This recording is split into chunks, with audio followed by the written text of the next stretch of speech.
Here we have the demonstration of situation 1 of the project, and if we press the OK button in the controller,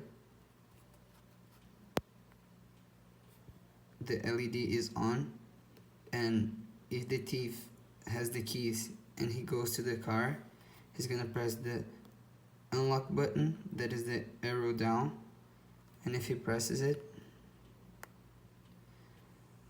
the green, yellow, and red lights are on.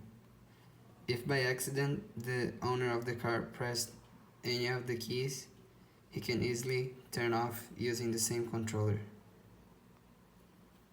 Red is off,